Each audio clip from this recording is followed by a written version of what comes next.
Yeah, it's the archivist, y'all, exclusively interviewing Kato on the track, aka Kato, production in-house producer for Funk Volume. What up, what up? And who is the in-house producer for Funk Volume, Kato on the track, the extraordinaire. Kato on the track is a Funk Volume producer, born Christopher Jew out of Fairfax, Virginia, and now an AT alien living in Atlanta. I just try to enjoy life, cook Asian food, enjoy myself. That's all I do. Sucks at cooking. And we going back to high school and band class, the instruments, violin and the drums, the percussion, Fairfax. Oh yeah, that's crazy, yeah. So I credit all my musical talent to coming up in high school and middle school, being in band, playing percussion, just being around that musical environment. That's really what contributed to my start to becoming a producer. And Philly, incarnation, can't underestimate the real MCs. Man. Then what happened? Kato EP, the name was made. Yeah, taking it back, damn. So in Philadelphia, me and my homeboy, Oathman, he was at Temple University, I was at Drexel University in Philadelphia, and we were high school friends, so we started this rap group called CURE, Can't Underestimate Real MCs, and I was one of the MCs, he was the other MC, I did all of the production, and that was my first start into the rap game. So if you're lucky enough, you might have a signed copy of our CURE demo. That's the only one in existence. And influences from DJ Premier, Jay Dilla, now Drummer Boy, and Lex Luger. A lot of up-and-coming artists and producers praise you too. Let's hear it. Hey, my main influences when I first got into hip-hop, I was living at Philly at the time, but you know, I was a big fan of The Roots, and I know The Roots did a lot of work with Jay Dilla, Black Thought, so, you know, Jay Dilla, Dr. Dre, fucking DJ Premier, they were all they were all my big influences when I got into hip-hop, so shout out to them. And then on to the Ears and Voices and the Time series on the SMKA, a Kato production. Break down your project. Yeah, so when I moved to Atlanta, I linked up with a production group out of Atlanta called SMKA, Supermarket Knife Attack, and they brought me on as a producer.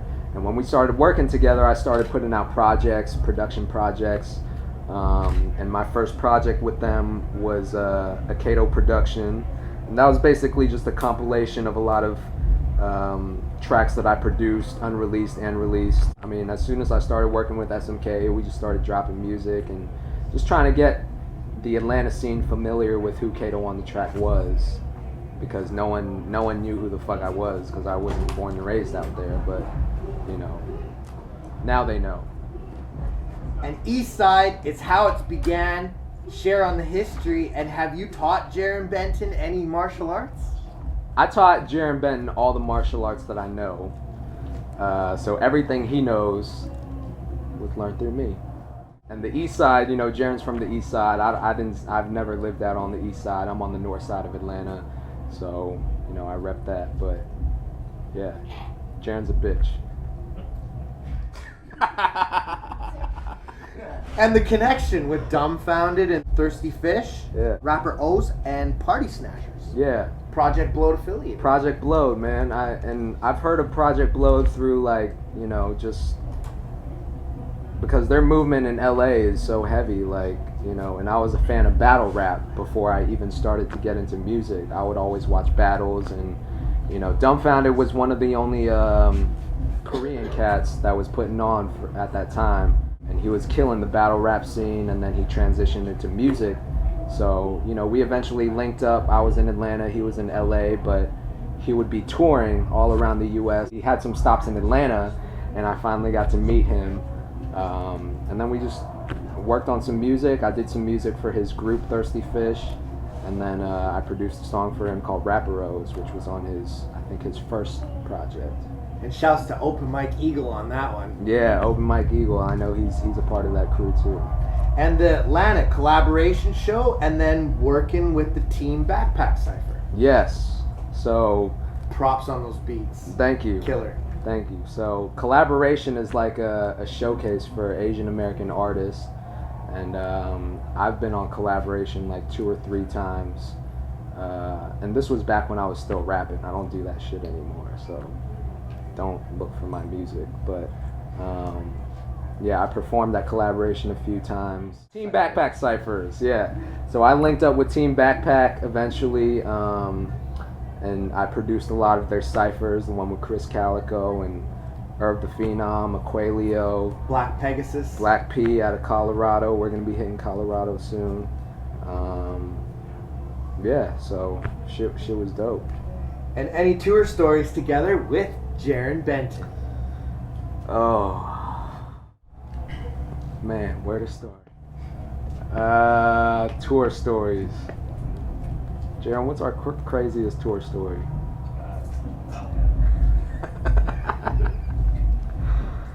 I just gotta shout out all the groupies.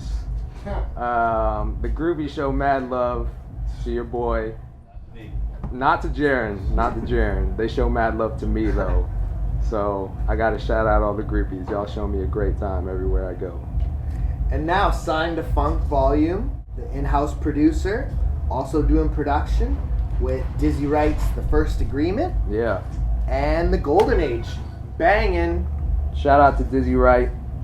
First Agreement, I got a song on here that I produced called Hotel Stripper featuring Jaron Benton. And then on his Golden Age project, I produced a joint called Steppy Game Up featuring Jaron Benton and Tory Lanez. But yeah, Funk Volume is the team now. I signed to them about a month and a half ago. And we're just gonna keep working. We're trying to take over this independent shit. So that's the team. Oh, by the way, I don't know if it's just coincidence, but all of Funk Volume producers are Asian for some reason. I'm 100% Korean. Rikio is half, I think, Japanese, and then DJ Hoppa is half Korean. So I don't know if that's pure coincidence or if they planned it that way. Jaron Benton is 100% Korean too. Half Korean. So, shout out to Funk Volume, man. Signing Korean producers around the world. And then Huffing Glue with Hasselhoff and Freebasing with Kevin Bacon. Elaborate on your production. First came Huffing Glue with Hasselhoff. I think on this joint, I only had, one song? Yeah, I had one song that I produced on here that kind of got like a good little buzz around Atlanta, and that song was called Justin Bieber featuring Els Jenkins. So if you don't have this, you gotta get this project first before this one and My Grandma's Basement. So after we did that one, we did this one. This was when I did, how much of the production on here? I did like maybe half? Yeah, I did most of the production on here. Jaron didn't do shit. I wrote all his raps. I produced it. So this was the next project that we did after Huffing Glue with Hasselhoff. Got a lot of songs on there that I produced. It's a classic. And Nonstop Schizo, Life in the Jungle, Razor Blades and Steak Knives, Go Hard, $1 billion, Shut Up Bitch, Crank It, Turn It Up. You know. Elaborate on the album. You know. So the next, the latest project we did was called My Grandma's Basement. I did like maybe 75% of the production on here. This was Jaron Benton's debut album, and I was happy to produce it right after this shit came out. Then I signed a Funk Volume, but I did a whole bunch of production on here, a lot of crazy features. I feel like this was like a step up from the other projects in terms of production, and then the next project we're just gonna step it up again. So y'all are in trouble, man. And then Grandma's Basement and the Life and Times tour. Yeah. Let us know. Shout out to Ritz. Shout out to Snow the Product. We're on the Life and Times tour right now. 37 shows. We're going all over the United States, just killing these shows. Shout out to all the fans. The shit has been real dope so far. And the largest crowd you've ever rocked? I gotta say, like, all the shows on this tour, on the Life and Times tour, have been real dope. There have been a lot of people coming out showing love, a lot of sold out shows. So, you know, it doesn't matter to me how big the crowd is. We go just as hard every single show, whether it's one person or 100 people or 1,000 people. So I appreciate everyone. And your best hip-hop memory you've been part of or contributed to? Oh, man. Best hip-hop memory. I don't know that I have one. Tell them about the time you blew Frank Ocean. Damn. That didn't happen. My best hip-hop memory, I wouldn't say I have one memory in particular. I would say the entire journey of just rocking shows in front of, like, literally like a few people in Atlanta, and coming out to, like, Seattle, Washington, and doing shows in front of like a few hundred people. It's just been the whole process of how things have happened that have been like a collective memory of this music shit, you know? So that all together, I mean, I'm super grateful that I'm able to do what I do. And Kato's Revenge, what can we expect? Kato's Revenge, bitch! So Kato's Revenge is going to be my first compilation that I'm going to drop through Funk Volume. It's basically just a compilation of released and unreleased music. A lot of features on there. Jaron Benton, Chris Webby, all the Funk Volume. A lot of like a few strange music artists. So look out for Kato's Revenge. I'm hoping to drop that January, February next year. And you have anything to say to Canada? Hey, Canada, I'm looking forward to rocking with y'all. I haven't been to Canada yet at all. So hopefully next year, 2014, I can come rock with y'all because I heard a lot of good things about Canada. So I'm super excited about that.